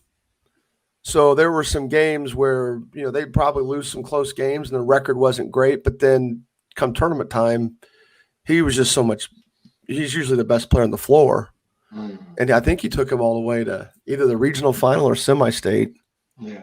And I'd have to go back and look, but I know we talked about him a little bit in that regard. And okay. Yeah, I knew that name sounded familiar. He's a nice player. His skills continued to progress. I mean, he was 6'4" as an 8th grader and skilled, and his skills continued to progress. So he was a kid that put in time improving his basketball as much as he did, I assume, putting him for baseball. I mean, that's pretty impressive. Purdue gets another Indiana kid in-state commitment from Miles Colvin, who is announcing ahead. He's the 2023 recruit, but he is committed to Matt Painter and Purdue, and they are continuing their I don't want to say mastery, but they've certainly have the state of Indiana recruiting wise right now, and they're trying to maintain that with this new staff coming in. I don't know how well they'll be able to do that, but they seem firmly entrenched at the moment. Well, and Colvin would be a legacy commit too, though. So his father played football at Purdue and obviously had a really great career as a New England Patriot and primarily as a New England Patriot. Or a New England Patriot. But that's that I'll be curious to see how that plays out. I was in 2023 to commit. That's kind of far out, but the legacy part plays into that, I'm sure. But that's why high majors, like this week, we played in Atlanta. We had 10 coaches. I wouldn't know that they were all at our game, but they were definitely sitting in the bleachers between two courts. And 8 of them were high majors watching 16-year-olds play. And they know that we didn't get a whole lot of mid-major traction other than Ball State and Morehead State, but Ball State's obviously a state school, and Morehead State, Scott Combs is from Indiana, and he's always going to recruit Indiana. All the mid-majors that recruited that were looking at us this weekend, and we didn't have a ton, but they all kind of had either Indiana connections or they just all had Indiana connections, because I was going to say that's how I know them as well, or as long as I have. And so it was good for us to get some exposure this week and played well for the most part. Our final game was kind of a flop, but they were tired and we had some injuries. So, but it was the high majors know they have the reach to do that. So you're not going to see a lot of kids commit to mid majors this early, but you will see them commit to high majors because there's still supply demand issues when it comes to scholarships. There's still scarce resources. And I don't know if you want to put these college coaches in a position where they decide early on, hey, maybe we should wait and scour the transfer portal a little bit more. Well, I was just going to say, why would you take a kid this early unless he's a 5-star phenomenon? Man, I mean, there's no reason to have someone commit that early that's not looked at as a superstar. Well, if they have faith in their roster and they have faith in the kids that they've got, they're not going to – I don't think coaches want to pursue transfers. I don't think coaches want to pursue short-term answers unless they just absolutely positively have to. Now, there's some situations where that is going to be their primary focus because they've come to the conclusion that that's the best way for them to compete, or that they struggle to get kids to come in from the high school level who can compete right away. You'll see a lot of colleges do that. But if you're a high major and you can dip in and get guys that can swing things your way, from a prospect standpoint, it is also okay to take a chance on a kid. And two, I haven't looked at how big their 2023 class could be, but maybe you just take a chance because he'll be like one of maybe 4 guys or one of 5 guys or whatever it might end up being. So as we move forward, and another thing though, I mean, Purdue has a lot of in-state recruits, and some of them are obviously top end. They also have some mid-major guys. Some of these guys are mid-majors that it's nice to have them on the roster, but those are guys that may not make an impact for 3 or 4 years. Well, they took a chance on Sasha Stefanovic, and he's trying to be really good. They came in on him late, and that was a guy that we thought he played in our program, and that was a guy that we thought could be a high major. Definitely had a lot of intangible qualities to him, including courage on the court to make plays. He was never afraid of bigger name competition. He was never afraid of bigger players, never afraid of more athletic players, and he could pass and shoot. And those are two things that he does well at Purdue. He's not like he's a playmaker, but the ball doesn't stick with him. So he's going to be a guy that either is going to hit the open shot or make the smart play almost immediately every time. So, you take a chance on a kid like that because he's going to bring a lot of intangibles to your court. And that turns out that he's probably a little more athletic than we thought. He probably got a little bit more athletic than we thought he would. And now you've got a guy that's been a contributor now, and when he's done for 3 years. Absolutely. Let's see. No, we don't have to take a break yet because we're going to talk about what Charlie, we're going to get on your subject when we come back in the next segment. Now, as we move forward, what's for these kids that are out playing and still have not decided or still looking, what period are they in their recruitment right now? Well, this is, and Charlie could certainly interject. I always tell our guys, unless you're getting recruited by high major programs, you're going to probably be pretty quiet until this month is over. And I mean this month, meaning the month of your 17 and under summer, because most of these schools, recruit 1 year at a time or one class at a time. And with transfers, the transfer portal the way it is, I think that number will increase.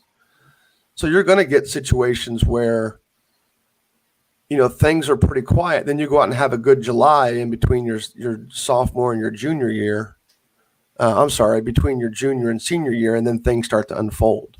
Right. I mean, I coached a kid once from Lapel who had 0 scholarship offers heading into July of his 17 and under summer, which is the summer before your senior year. And we had a kid go to Nike camp, and that opened up. I mean, he played a lot anyway, so it wasn't like he was going to get a whole lot more playing time, but it opened up definitely a different role for him, and he was highly successful. And by the time we got home from Louisville, a 2-hour trip, he received 9 scholarship offers. I mean, that's no joke. That was 9 offers in a 2-hour car ride home, plus or minus what they did for, stops for, whatever gas. But it was a pretty successful venture. And all of a sudden this kid's recruiting was rolling. And then 6 weeks later, he was committed. He committed before he even started his senior school year. So it turned that fast. I would tell a lot of kids, to be patient. Because right now also is the time when D2 schools start to get involved, NAIA schools start to get more involved, although there are some more aggressive NAIA schools of late. I mean, Huntington has already started offering kids in the 2023 class. And Indiana Wesleyan has been aggressive in the past. You see Marion kind of tinker with that a little bit, although I think they're still looking at transfer portal, from the NCAA schools. But right now, the kids have 2 more weeks of open periods or 2 more weeks of evaluation periods to where they're going to get a chance to play in front of coaches, and they'll also find out what level likes them and what level may not know much about them just yet. You're hoping these guys get opportunities to play in front of them, but sometimes you do play in front of a lot of coaches and they don't bite, and then you think, well, something's off, and the reality is maybe they're just. You're just not going to be playing at that level. Charlie, one of the questions I get a lot in regards to recruiting is when there are multiple offers out, and there are always multiple offers out, what's how do they go about deciding? Because as I've stated here, Indiana is going to put out, if they have a position open, they're going to go after at least 2 kids at that position and let them kind of decide. But as a player, when you're trying to get that position, what's the timing on accepting a scholarship, on saying, hey, I want to come here, and on all that, because there's a competition even for that scholarship. Even though it's been offered to you, it's being offered to someone else as well. Yeah, I would say, I think, Jim, you mentioned about the young kid who ended up committing early not too long ago. Right. Well, for me, if you do that, I committed early. Forget me. More so, why? So I can focus on my season. Right. I can focus on getting better.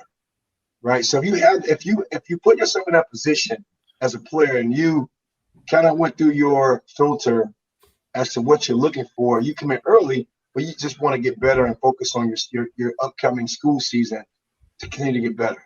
I can imagine for players that may be in this holding period, they play, no bites, no opportunities. You could probably start doubting, but yet now because of the transfer portal, now because I think the other levels, like the mid-majors, the NAIA schools, are just as aggressive. I think there's still opportunity.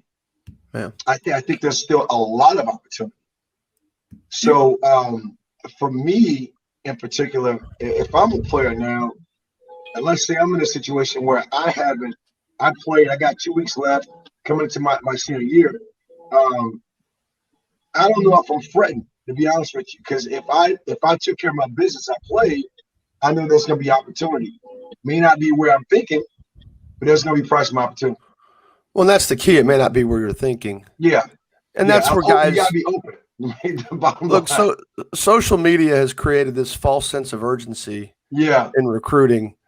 This goes back to when Austin Etherington committed to Indiana. The Indianapolis Star did a feature on recruiting stuff, and we talked then. They talked to me a lot about it. We talked a lot about social media's role. Back then it would have been like Facebook, right? Or MySpace or whatever the heck that was, Yeah. Austin was class of 2011, so I think he committed in 2009. So that's how far back we're going. You look at this, there's more scholarships now than there were a decade ago. There's definitely more scholarships now than there were when you played, Charlie. Yeah. And more scholarships, just because there's more Division I schools than there used to be. I was going to say, it's like probably about 10, 15 plus more schools. Yeah. Yeah. And there are also there's more money at the NAIA level. There's more money at the Division II level. So there's more opportunities now than there has ever been. So the point there is that there still is, however, supply and demand based on where you want to go, and it's the one thing I always ask. There's two things I want to know from a school is, are they going to be transparent with their process? If they're going to just tell our guy, tell a kid they offer, hey, we're only offering you, and then you turn around and offer somebody else, then I worry about how forthright they are just throughout the whole process. I don't care if they offer multiple kids at a position, as long as they're upfront about it and let everybody know that, hey, this thing now becomes supply demand. Right. And I've had teams where I've had kids that are the same level at the same position, and you wanted to be in a position where you didn't want to tell schools, well, don't recruit this kid because you're recruiting that kid. You wanted to recruit both if they like them and give them both the opportunity to either accept or turn you down, and then just figure out which one you have the better relationship with or has the better relationship with you. But at that point, I just want transparency. And I would tell every family, have a plan, whether it's, especially when it comes involving visits, have a plan and stick to it. Be equally transparent about the plan.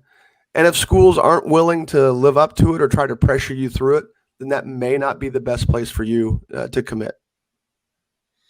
Yeah, because there are going to be so many different things now that come into play with name, image, likeness, and different people trying to come into the picture, advisors and this and that. And that's the biggest fear probably, but we've got to take a break, and we'll be back to talk about more right after this. We'll be right back to the Golf Club at Eagle Point Studios for more Indiana Sports Beat Radio with Jim Coyle, presented by Andy Moore Honda of Bloomington. Hey, Hoosier fans. Charlie, wasn't there something specific you wanted to talk about? And you may know this, Jim Reamer. There's a player who just committed to Trinity International in Chicago. Okay. And he was a top player in Indiana. And he ended up going to an NAIA school. He was like top 8. I'm trying to look up his name. And I wanted to bring him up. I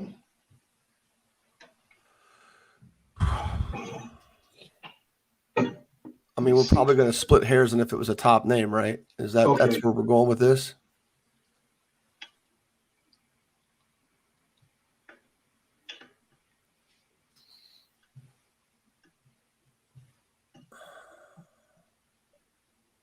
I'm looking it up. I don't see who you're talking about. Yeah, I forgot his name because there was an assistant coach. Well, hold on a second. I've got a database on who. It's a recent commitment. Yeah. Hold on. I was told he was a top player in the state. He ended up going to the NAIA school to commit into Trinity International in Deerfield. Hold on one second. Trinity International. Let's scroll down here and see if we got any action on this. Trinity Christian? Oh, Trinity International. Jaden Thomas. Jaden Thomas. There you go. How good is he? I like him. I think he was under-recruited at that level. Okay. I don't know that he would be a top player in that class. I think that he was an early maturing kid who would have been a top incoming player as a freshman. Mm-hmm. He had some injuries. He got passed up, talent-wise, just because guys continue to grow and all that. Mm-hmm. So his development got hurt a little bit by his injuries, but I will say this, he never quit playing hard. I don't know that I ever saw him not play hard. Good. Yeah, I like him. I don't know that I would say, as early as his sophomore year, I don't know that I would have thought that he was still one of the better. Mm-hmm. I mean, the class of 2021 was loaded. Mm-hmm. And he was one of the better middle school kids coming through. So he's playing appropriate level, you think, NAIA? No, I think he's a little under-recruited. Okay. I thought Jim, he was a question, Coyle, before we come back. Did you talk about Reed Shepard during the Rob Cassidy segment? I'm asking for the okay. I just wanted to make sure because I'm letting Jonathan know who to put in the thing. So that's it. I'm going to go and bring us back in. A long list of craft beers and all of the right foods to go with. Plan a day on the links at Eagle Point in Bloomington, then stay for dinner at Sam's Clubhouse. Sam's Restaurants, professionals in the art of food and drink. This segment is brought to you by Andy Moore Honda of Bloomington. Now back to the Golf Club at Eagle Point Studios for more Indiana Sports Beat Radio with Jim Coyle, presented by Andy Moore Honda of Bloomington. Here's Jim Coyle. Welcome back on this Monday. Charlie Miller with us as usual. Jim Reamer here as well. Talking about tons of different things. I cannot believe I fell asleep before the end of that soccer match and it went to penalty kicks. But I can. I was watching it on recording anyway. But we were talking about a lot of recruiting issues, but also earlier in the show, Charlie, what was it you wanted to talk about specifically? Oh, no, we were talking about one play in particular, if we can continue that. Actually, the coach just sent me he just sent me a post that the coach I was talking about, but I was asking about a player. We're talking about players and recruitment. And there was a player out of Indiana that, Jim Reamer said he felt that he might have been under-recruited, but he committed to an NAIA school. And I was asking, is that the appropriate level? And, Jim was like, he might have been under-recruited. So I think that's kind of the landscape that I see. If you're not being recruited by high majors, I know a lot of mid-majors come in kind of late junior, senior year. And then obviously the NAIA schools, D2, D3s. Right. I think they kind of come in senior year. Jim, I know you have a better landscape than I do. But if I'm a player now coming out of, not being recruited, highly regarded, you may have to open up your horizon line a little bit as far as don't be disappointed. If you want to play basketball, you got to find now, like you said, a good fit and have coaches be honest with you as far as opportunity. Charlie, I don't think much has changed since you went through it. I think obviously how it's covered has changed drastically. Yeah.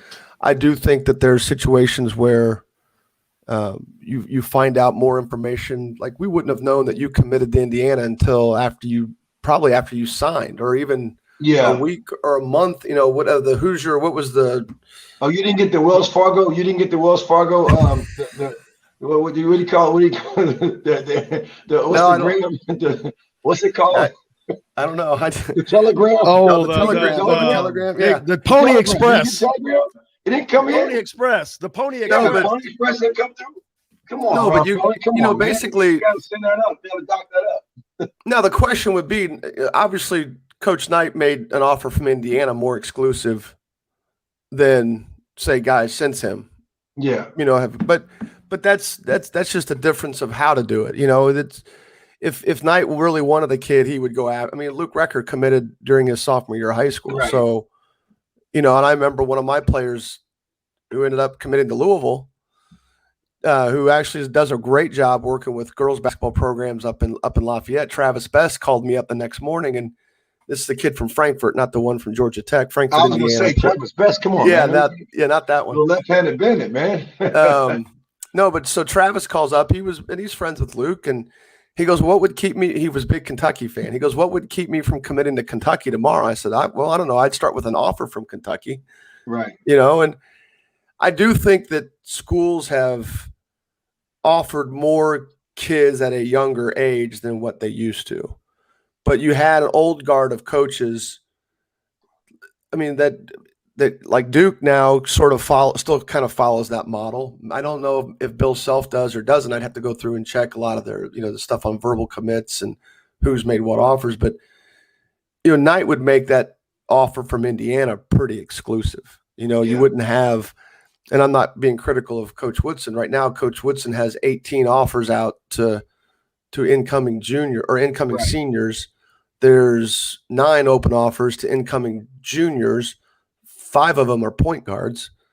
You know, so I think Knight made it more exclusive. Of course, I didn't follow recruiting until well into Knight's tenure, and he was obviously established as one of the best coaches of all time. So Woody's got a way to go before he can make Indiana back to that type of situation. But I would like to get to a point where it is, where it's not shotgunned like some of it has been. But he has to just get his roster transparent. Yeah, he does. Yeah. You got as far as I'm not going to tell you I'm not recruiting over you because we got to get players. And right, absolutely. I agree. It's a crapshoot, right? I mean, not trying to say these are just mere units of numbers, but you got to find the right fit, but also create that. You can't have parity. You got to create that competition within. And I just think that's the situation that they're in. And I think it's also the society. I think we're going to give them time. I think there's going to be time. Oh, absolutely. But that's also the ego of the IU fan, of which I'm a part of it, which is, you know, it'd be nice if that offer was really, really exclusive, right? And it made it easier to, you know, to track it. But no, that's just the difference. One of the things I mentioned last week, because we have a recruiting segment in this camp I just finished up at, it was the last day, last night. And I said, you know, questions, as far as questions, I think if you are a player, I think if you are looking at, you know, staying in a program for 4 years, not looking to transfer, whatever it might be, you may have to ask a question of the coach's commitment level to the program. Are you looking to get promoted? Are you looking to go to the NBA? Are you looking to go, you know, from, nothing against the Chris Beards, but from Texas Tech to Texas. If something opens up, you put yourself in a great situation. Can I guarantee that you're going to be here all 4 years? That's if that matters to the player. I think those are questions to me I'm also asking now. Well, I remember Coach Linda Hamilton give me like 2,500 questions that you can put them and ask people. I think that's the question you got to ask today. Are you, the coach, your staff, are you all going to be around? Part of me, so you're right. Absolutely. I think it's a great question. Part of me wants to eliminate that question because I do think that, I mean, a coach could turn around and ask the parent, are you going to turn down a job that might be more beneficial for you and your family? Understood. You know, are you going to turn that job down? Are you going to promise to not take that job? Right. You know, but that's the because transparency we're talking about too, though, Jim. Right? Absolutely, yeah. And right. You know, and look, I'm in the business to be promoted, right? And so I think that's a fair question. Yeah, no one's gonna say no, but you know, commitment level, I think that's a fair question because let's face it, I know I went to IU for Coach Knight and Coach Belling. Right. I didn't go to IU because of School of Business, this, that, and the third, right? I went there for those guys. And I think a lot of times that's the case. And we end up saying the politically correct words in the media, but you're going to school to go play for those coaches. I'm not saying 90% of the time that's the case. Yeah. 90%. But here's the other thing too. So my last group, they just now finished college last year, all of them with all the COVID stuff and you coupling some I actually still got one playing this year at Akron, his seventh year. That's insane. But that's Jeff Settles. Well, yeah, we're going to change the name because there's at least 3 guys, 2 from Indiana, who are now going to be in their 7th year of college basketball. So, wow. But the point there is that we had 8 kids go to Division I schools off that team. Okay, 5 of them had a new coach by the end of by the start of their sophomore season. Mm-hmm. 3 of those 5 didn't play for the coach that recruited them. Understood. If you throw the Division II kid in that went to Florida Southern, Link Darner, who's one of our players' uncle, Sean McDermott's uncle, mm-hmm. Link won a national championship down at Florida Southern, then took the UW Milwaukee job. Right. So we had 4 kids total who did not play for the coach that recruited them to college. Got you. I just think that's become a national or an expectation. Yeah, and you do want them to be somewhat honest about it. Like say, look, I'm not looking for any other job. I mean, unless you're at a high major, yeah, your coach is looking for a bigger job. And in some cases, unless you're at a blue blood, right, your coach is looking for a better situation. I mean, yeah. People to, and I know you weren't saying this, but for people to act like Chris Beard wouldn't be interested in the Texas job and love, here, I've got a bridge in Brooklyn that I want to sell you. Yeah. And again, like I said, I'm not implying, but I just brought it up because it was. I think it's a good what happened, right? It's a great question. I almost want to know how they answer it more than what their answer is. I don't even know. I mean, I'm curious to see if it's even asked. I'm not trying to say it's like, but because if I'm a coach, if you are a hot coach, and that money walks, man. Money walks and it talks. I would turn it right around on the parent. If that really mattered, are you going to turn down an opportunity to better your family? Uproot your child. I mean, so obviously a lot of times job changes at a normal level, at a non-coach level, you don't have to move and completely uproot your life. But are you going to be unwilling to do that just to keep and some families will make that decision to stay because they do have roots. It's going to take a lot. I mean, I live in a 1,500 square foot condo in Carmel. It would take a lot for me to ever leave here. I mean, as far as it has to make sense. It has to make sense for me. Cents. Gotta make sense dollars to get out of here, man. Dollars and cents, but cents is spelled S-E-N-S-E. There you go. Ream got a ring. Yeah, exactly, man. You can't just move the Reamer. Well, these guys, though, now with the ability to move around being so easy, this is not so much a problem. You got the ability to go wherever you want, whenever you want, for whatever reason, if there's an issue. So that's kind of taken away. The people who have been banging on the NCAA, and I'm not saying they're perfect, and there's a lot of times where I think they've been absolutely stupid. But the people who constantly bang on the NCAA are running out of reasons to do it. That's right. Because you've got the transfer portal now. But the NCAA is having things taken away from them. Well, that's true. It's been their power. That's true. But now you get guys like Jay Billis who's now finding new things to complain about. And it's just like, all right, dude, we got it. You don't like the NCAA. Congratulations. What's his latest complaint, by the way? His latest complaint is like, go back and set the record straight for Michigan. Go back and set the record straight for whatever athlete didn't get. Yeah. That's right. It was Reggie Bush. Yeah. Reggie Bush, yeah. Here's your new home. I'm Billised out. I'm sure there's people who are tired of hearing me, but I'm Billised out. He needs to I don't know, live a happy life, I guess. I don't know. Crap. Well, he's an attorney. He's an attorney by Right. trade. He's gonna find a way to benefit from this NIL stuff. I guarantee it. And it's nice when you can beat that drum. And this is a guy that charges coaches to work his camp. I mean, they pay to work his camp. He doesn't pay them. Maybe I don't have that clout. Maybe I'm just jealous. Who knows? But good luck with that. Charlie, what do you think of that? Going back and these guys that were infractions that are now. I mean, look you look at Indiana. What Kelvin Sampson when he was at Indiana. And all this stuff, but the Fab Five wants so I thought their about stuff this. back. I thought about this, right? So let's take what happened a couple years ago with not mentioning names, but like the recordings about giving so many players so much money. It goes to court. Some coaches will go to jail, got fined. What do you do now? Again, and I may be dead wrong. I may be off. But it's almost like if you legalize marijuana and somebody's in jail right now for like marijuana, but now you've legalized it, do they stay in jail because that was a law, or do you? Right. And I'm asking because I don't know, but I'm like, that to me is the equivalency of if now you've opened this up to lame likeness. And I'm hearing people, one thing it might be another segment, but like young ladies now probably getting proposition if you are a nice looking female athlete to now, be seen as a model.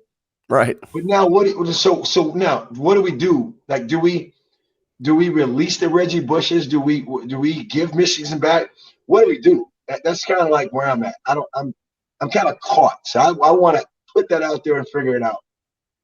Well, yeah, Michigan. I mean, look, vacated. Well, Michigan didn't win any titles, so let's just start there. Right. They didn't win a Big Ten title. They didn't win an NCAA title. So I don't know what the big fuss is. Right. Obviously, games were played and won. We know who won them. People, when you vacate losses and you vacate stuff like that, even to the extent of titles, it's stupid because you just know.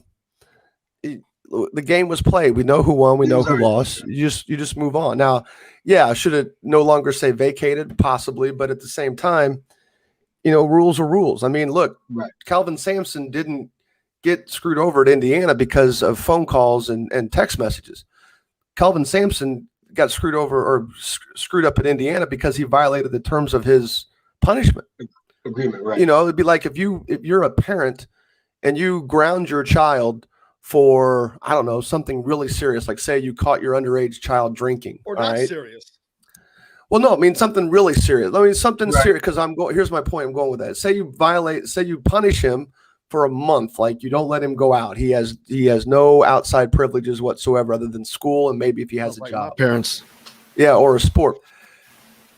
But then let's say he violates the terms of his punishment. Well, that's not nearly as serious as him going out and drinking and underage drinking and or maybe even getting arrested. He's just violating what his mom and dad say. You're going to probably come down on him harder for violating your trust as a parent than you would the initial screw up to begin with. I mean, at least that's how it worked at my family. I don't know if but it seems like, I get that. But I mean, I agree. There are people in jail who are nonviolent criminals we're getting down a tangent here. People who are in jail for that should obviously. It's a good point, though. Should be reevaluated. I mean, you're talking about someone's life there. You're not talking about. And again, and I'm just throwing it out there, but I thought about that. Now we got this. But this is opening up. This female athlete thing is opening up a whole other ball of wax when it comes to Instagram followings and TikTok and all this stuff because. I mean, they've been fighting against female exploitation for decades, right? Yeah. And now so it'd be interesting to see if there's a backlash to how it works on that side of it, because these female athletes are going to be able to capitalize. I mean, for lack of a better way of saying it, be able to capitalize for their beauty, I guess. My whole point. I want to be careful how I say this. I don't want to get Jim in trouble, but and think about I'm not saying it. I don't want to. That's true. You can fire me. Think about that. Here it is. You can have a coach because I'm you're going to have coaches come to you and say, hey, you are a major influencer and we can help you. So Brian are you going to start having image consultants at these schools? Are you going to have to? Management companies come through and actually talk about marketing? We can get you marketed. We can. So it's, Ryan Russillo, who's part of the Ringer podcast stuff, he used to be with ESPN. Mm-hmm. He did a really good podcast on the name, image, and likeness stuff. He had some experts on there, people that are at least involved in it directly. And there was a good amount of talk on a gymnast at LSU and twins at Penn State who played basketball. Right. And in that, I don't follow. I couldn't tell you 3 girls' names at Carmel that play basketball unless they're related to Shepard's to some degree. I don't follow women's sports at all. So I don't know who these people are, but they talked about how these are going to be probably the 3 biggest earners. Wow. And I'm guessing it's because of how they look, their physical, their physical image. Man. And I'll be curious to see if there's a backlash on that. And I don't mean just in general. I mean like from women's groups. And that's right. It's a great topic. It's a great. It opens up a whole new can of worms and something we can go on with. But we'll have to do it at another time. Jim Reamer, thank you very much. We look forward to doing this again next week. Charlie Miller, same with you, my friend. I hope it's a great week for both of you guys, and you get to go out and have fun. Yes, I appreciate it, guys. Cool. Thanks, Jim. Thanks. Good to see you, Charlie.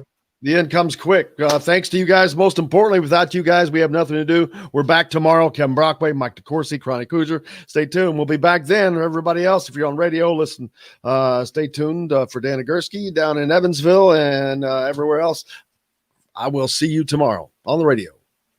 Thank you, guys.